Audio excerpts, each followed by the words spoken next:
오늘의 사연 지금 바로 시작해 볼게요. 제가 대학교 시절 이야기입니다. 당시 제가 살던 곳이 지금은 땅값도 올랐고 아파트가 들어섰지만 그 당시에는 그냥 서울 구석탱이에 있는 평범한 동네였습니다. 저희 집은 근처에 대학교가 있었고 한옥 모양 단독주택이라서 동네에서 그 한옥집 하면 다 알 정도로 유명한 집이었습니다. 그 시기에 그 근처에 사셨던 분들은 제가 누구인지 짐작하신 분들도 있겠네요. 어머니가 또 홀어머니셨어서 한옥집 아주머니 하면 동네에서 모르는 사람이 없었거든요. 아무튼 저는 그 한옥집 첫째로 동네에서 유명한 사고뭉치였습니다.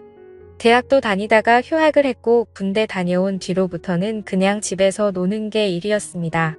그러다 어머니께서 보다 못했는지 저를 미국에 있는 삼촌한테 보내버렸고 어쩌다 보니 거기서 대학교를 다니게 되었습니다. 정신 차리고 공부하려고 했지만 솔직히 영어 한마디도 못하는데 미국 생활이 얼마나 수월했겠습니까? 결국 거기에서 만난 한국인 유학생들하고 사고만 더 잔뜩 치고 다니다가 결국 학교에서 쫓겨나게 되었습니다. 미국은 학생들이 가망이 없다 싶으면 아예 내쫓아 버리더라고요. 그래서 결국 3년 만에 그렇다 할 졸업장 하나 가져오지 못하고 귀국하게 되었습니다. 집에 들어가면 그래도 3년 만에 보는 아들인데 반갑다고 보고 싶었다고 좋아하실까? 아니면 정말 어디 뭐 똑바로 할 줄 아는 거 하나 없다고 그나마도 비싼 돈 들여 유학 보내놨더니 학교 잘려서 돌아왔냐고 욕먹고 두드려 맞을까? 이런저런 생각이 들어서 집에는 들어가지도 못하고 여행 가방 하나 들고 집 근처 전봇대 근처에 숨어서 들어갈까 말까 고민을 하던 차였습니다. 그러면서 시간을 보내고 있는데 골목 어귀에서 여자들이 웃고 떠드는 소리가 들리더군요. 그 와중에도 여자 좋아하던 버릇은 못 고친 건지 여자들 웃음소리가 들리니 고개가 절로 그쪽으로 돌아가더라고요. 딱 봐도 근처에 있던 대학교를 다니는 여대생들로 보이는 무리였습니다. 그 중에서도 단연 돋보이는 미모를 가지고 키도 가장 커서 모델 같아 보이는 여자와 눈을 딱 마주치게 되었어요. 그런데 그녀 눈에는 제가 얼마나 수상해 보였겠습니까? 전봇대 근처에 여행 가방 하나 들고 서 있고 안잘부잘 못하고 있던 모습이었을 테니 그녀가 저에게 의심을 가질 만했지요. 그녀의 눈초리는 아랑곳하지 않고 그녀 말고도 그녀 주변에 있는 여자들이 상태가 어떤지 한 명씩 싹 다 쳐다봤습니다. 그 대학교가 주변에서는 물이 좋기로 소문이 나 있을 정도였는데 진짜 그 말이 틀린 거 하나 없다는 생각이 들더라고요. 그런데 얼마 안 있어서 저를 찾아온 한 사람. 경찰이었습니다. 그 아까 저를 쳐다봤다는 그 여자가 수상한 남자가 집 앞에서 얼쩡된다고 해서 신고를 했다더군요. 이대로 가다간 체포되겠다 싶어서 그게 아니라고 이 집이 우리 집이라고 자초지종을 설명했어요. 나 이 집 아들이라고 이야기하니 경찰이 처음에는 안 믿어서 결국 현관문 초인종을 눌렀지만 어머니는 일 나가서 집에 안 계시던 상황이었고 저는 결국 경찰서에 끌려가게 되었습니다. 그래도 어머니가 동네에서 유명한 분이시다 보니 제가 경찰서 가서 겨우 설명을 해서 어머니가 결국 저를 데리러 왔습니다. 그리고 미국에서 학교 잘리게 되었다는 그런 자초지종을 듣고 거기서부터 집까지 오는데 정말 신이 나게 두드려 맞았네요. 집에 가서도 엄청나게 혼났습니다. 그 여자들은 전부 다 저희 집에 살고 있던 사람들이었고 자초지종을 듣자 하니 어머니가 제 학비 보내는데 혼자 일하시는 고로는 돈도 택도 없는 상황이라 어차피 집이 큰데 빈방으로 놀리느니 근처 대학생들한테 싸게 하숙이나 주기로 했다는 겁니다. 처음에는 어머니도 집에 남자가 있는 게 낫겠다 싶어서 남학생 위주로 받았는데 어머니 혼자서는 감당도 안 되고 그래서 여대생들로 바꿔 받게 되었다고 하더라고요. 심지어 제가 쓰던 방까지 이미 그중 한 명이 차지한 상황이라서 저는 다락방 신세를 지게 되었습니다. 여자들은 난데없이 남자가 같이 살게 되어서 불편해했던 것 같은데 이 집 아들인데 내쫓을 수도 없는 상황이라는 걸 이해해줬는지 방세 몇 달치 깎아주기로 하고 그렇게 합의를 봤습니다. 저를 경찰에 신고했을 것 같은 그 예쁜 여자가 특히 저를 많이 불편해했습니다. 괜히 제발 저리는 게 있어서 그런가 싶더라고요. 저도 그 여자가 마음에 안 들었는데 그 여자는 심지어 제가 쓰던 방까지 쓰고 있었으니 더욱 더 마음에 안 들었습니다. 아무튼 그녀들 전부 학교가 있는 시간에 제가 집에 남아있는 걸 불편하다고 해서 낮 동안에는 어머니 식당 일을 돕고 밤에는 최대한 다락방에서 밖에 나오지 않는 생활을 이어가게 되었습니다. 아무리 못난 아들이고 얹혀 살고 있다지만 내가 평생을 자라온 내 집인데 내가 이런 대우 받는 게 맞나 하는 생각이 들었네요. 이 속사정을 모르는 제 친구놈들은 어떻게 여대생 5명이랑 한 집에 살게 되었냐면서 저보고 운도 좋은 놈이라고 하더라고요. 그 상황만 이야기를 들으면 운 좋은 놈이라고 할 수 있겠지만 실상은 그렇지 않다고 말해줬습니다. 그런데 친구들이 그게 아니라는 거예요. 남자랑 여자가 왜 따로 만들어져 있겠냐고. 결국 한 공간에 살부딪히며 오래 지내게 되면 싫어도 정분이 날 수밖에 없다고 하면서 전부 제가 하기 달렸다고 하는 겁니다. 지들이 저였다면 하루에 1명씩 하고 주말에는 쉬는 걸로 해서 5명 여자를 동시에 만나겠다 뭐 이런 헛소리를 하고 있더라고요. 처음에는 이 자식들이 뭣도 모르고 남의 일이니까 그런다 했습니다. 그런데 저도 사실 노는 데는 일가견이 있던 사람이고 여대생이라고 해봐야 무슨 박사 준비하는 학구열 넘치는 타입도 아니고 평범한 대학교 다니는 학생들이었는데 제가 만나오던 여자들과 별반 다를 게 없었죠. 거기에 매일 반복되는 하루에 지쳐 있는지 새로운 자극이 필요한 듯 보이더군요. 제가 일부러 멀리까지 가서 미국에서 유학하던 시절에 마시던 술 같은 걸 공수해왔습니다. 그때는 데킬라가 유행이어서 레몬도 사놓고 소금도 사놓고 해서 일부러 여자들 다 학교 끝나고 와서 저녁 먹는다고 부엌에 모이고 그럴 때를 노려서 그녀들 앞에서 데킬라나 한 잔 마셔야겠다 하고 어떻게 마시는지 보여줬지요.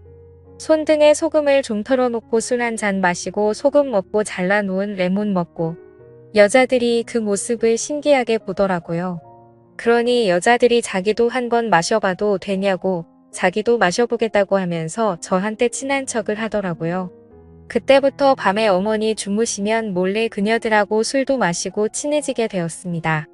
생각을 조금만 바꾸니 어디 멀리까지 안 가도 이렇게 예쁜 여자들이 한 지붕 아래 사는데 친구들 말대로 제가 무슨 복을 받은 건가 싶더라고요. 저에 대한 경계심이 조금 흘러지고 나니 뭐 의자가 뻑뻑하다 서랍이 잘 안 열린다 하면서 사소한 것도 저보고 해달라고 하면서 저를 방으로 끌어들이니 친구들 말대로 하루에 1명씩 돌아가면서 하고 주말엔 쉴 수 있겠다 하는 생각도 들었습니다. 애인이 동시에 4명이 생긴 것 같았어요. 그중 도무지 가까워질 수 없는 사람이 있었으니 그게 바로 그 중에서도 단연 가장 예쁘고 도도한 저를 경찰에 신고해버렸던 그녀였습니다. 사실 아쉬울 건 없었어요.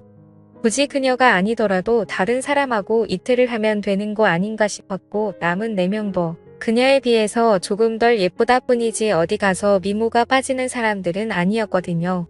그런데 제가 그녀들하고 이렇게 번갈아 가면서 놀아나고 있는 가운데 그녀는 저를 마치 쓰레기 보듯이 콧방귀를 기는 모습을 보니까 그때부터는 오기가 생기기 시작했습니다.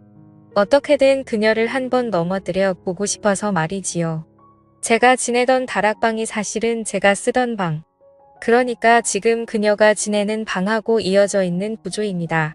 계단 출입구가 지금은 어머니 방 쪽으로 새로 나 있긴 하지만 하숙집으로 개조하는 과정에서 방 하나 더 어떻게 해보겠다고 억지로 개조를 하셨던 겁니다.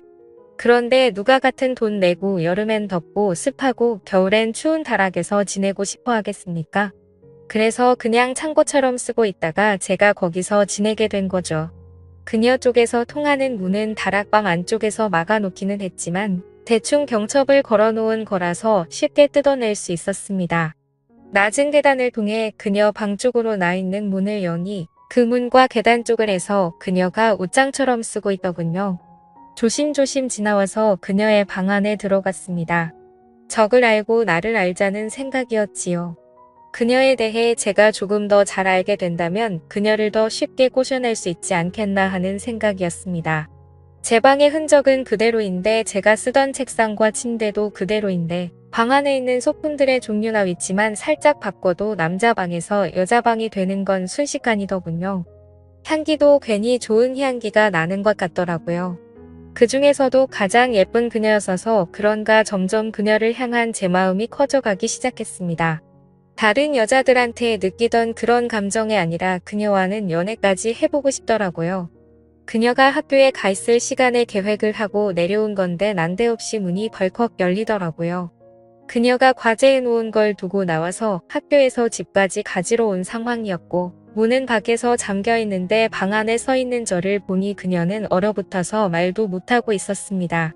그녀가 소리를 지르지 않을까 그녀에게 바짝 달라붙어서 그녀에게 소리 지르지 말라고 빌었습니다.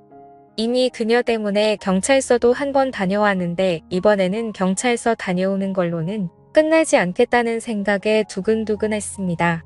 그런데 어이가 없는 게 오히려 그녀는 이런 스릴 있는 상황을 즐기더라고요.